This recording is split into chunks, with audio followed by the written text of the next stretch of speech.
दोस्तों, ये कहानी एक नौकर की है जिसका नाम श्याम है। वो दिल्ली के एक अच्छे घर में नौकर है। श्याम अपना सब काम बहुत अच्छे से करता है। उसके काम से उसके मालिक भी बहुत खुश रहते हैं। वो अपने मालिक को भैया और उनकी पत्नी को भाभी कहता है। श्याम दिखने में एक सीधा और सांवला लड़का है जिसकी उम्र 25 साल है। उस बड़े से घर में 3 लोग रहते हैं। एक मालिक जिसका नाम मुकेश है, उसकी पत्नी का आरिशा और उनका लड़का जिसका नाम राहुल है रहा करते हैं। उनका परिवार काफी खुश है। मुकेश एक इंजीनियर है और आरिशा भाभी एक हाउस वाइफ है।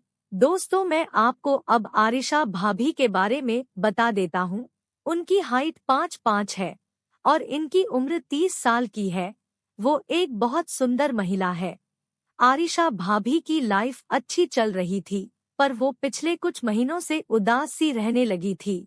उनका पति उनकी ओर ज्यादा ध्यान नहीं दे रहा था, लेकिन वो बेचारी अपनी परेशानी किसी और को बता भी नहीं पा रही थी, क्योंकि भाभी को बदनामी का डर था। इसलिए वो शांत रहती थी। असल में बात ये थी कि मुकेश अब आरिशा भाभी की वो सब बहुत कम लिया करता था। इस वजह से आरिशा भाभी काफी परेशान रहने लगी थी, क्योंकि भाभी को सप्ताह में कम से कम 3 से 4 बार चाहिए था, लेकिन मुकेश महीने में 1 बार ही देता था। इस वजह से उन दोनों की लाइफ बस उनके बेटे राहुल के कारण ही चल रही थी। इस बात से उनके घर के नौकर श्याम को कुछ शक हुआ और एक दिन उसने हिम्मत करके आरिशा भाभी से पूछा, भाभी अगर आप बुरा ना माने तो मैं एक बात पूछ सकता हूँ। आरिशा भाभी बोली, हाँ बोलो श्याम, क्या बात है। श्याम बोला, भाभी आप कुछ परेशान लग रही है, कुछ बात है क्या। आरिशा भाभी बोली, नहीं ऐसी कुछ बात नहीं है, लेकिन तुमको ऐसा क्यों लग रहा है। श्याम बोला, वो भाभी मैं देख रहा हूँ कि भैया भी आपसे सही से बात नहीं कर रहे हैं और आपका चेहरा उदास रहता है।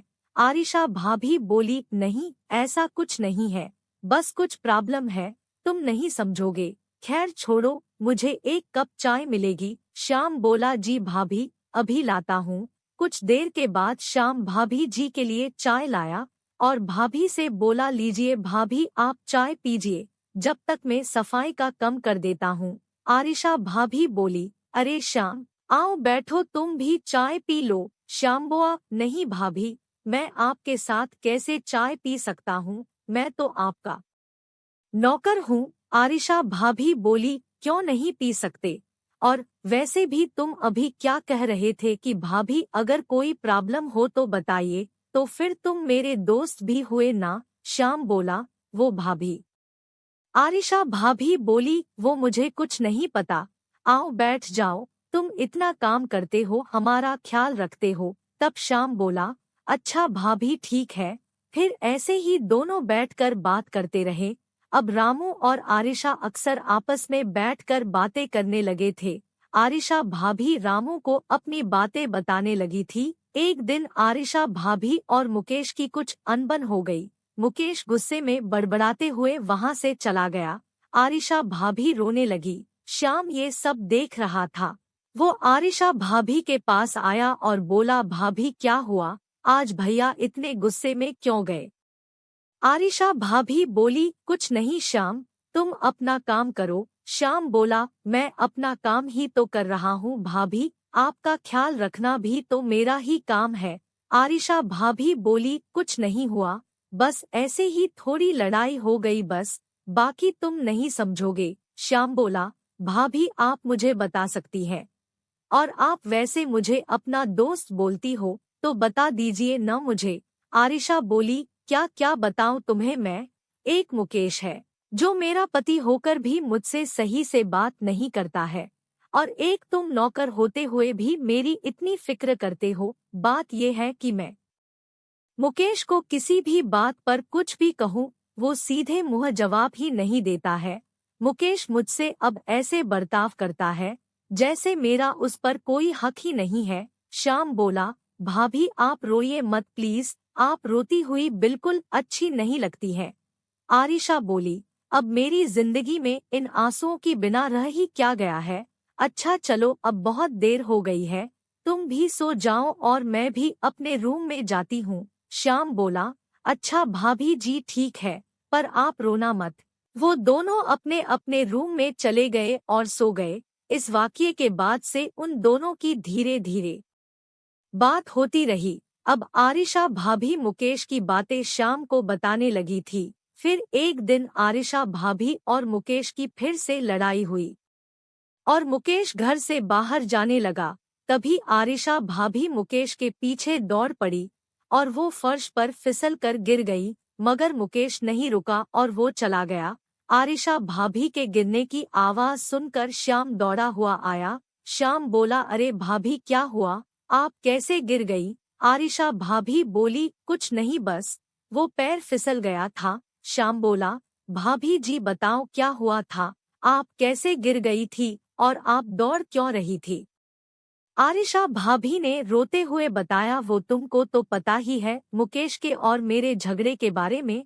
आज फिर से झगड़ा हुआ और वो बाहर जाने लगे। मैं उसे रोकने के लिए भागी और गिर गई, पर वो मुझे देखकर भी नहीं रुका और चला गया। श्याम बोला, भाभी आप रोइए मत, आपको बहुत दर्द हो रहा होगा, मैं डॉक्टर को बुलाता हूँ। आरिशा भाभी बोली, श्याम तुम मेरा कितना ख्याल रखते हो, तुम मेरे लिए कितना करते हो, और एक मैं फिर भी कुछ नहीं करती। अच्छा श्याम तुम मेरी बात मानोगे?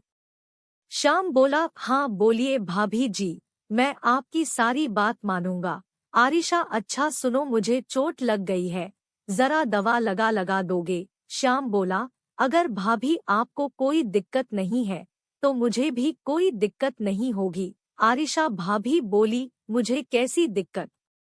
फिर श्याम ने दवा लगाई और भाभी ने श्याम से वो चीज मांगी जो कि उसे मुकेश से नहीं मिल रहा था। श्याम ने कहा, भाभी जी मेरा काम ही यही है कि मैं आपकी सेवा करूं। फिर भाभी बहुत खुश हुई और सोचने लगी कि मुकेश से मैं झूठ में ही वो सब मांगती हूँ, जबकि श्याम से मुझे वो सब मिल ही जाएगा।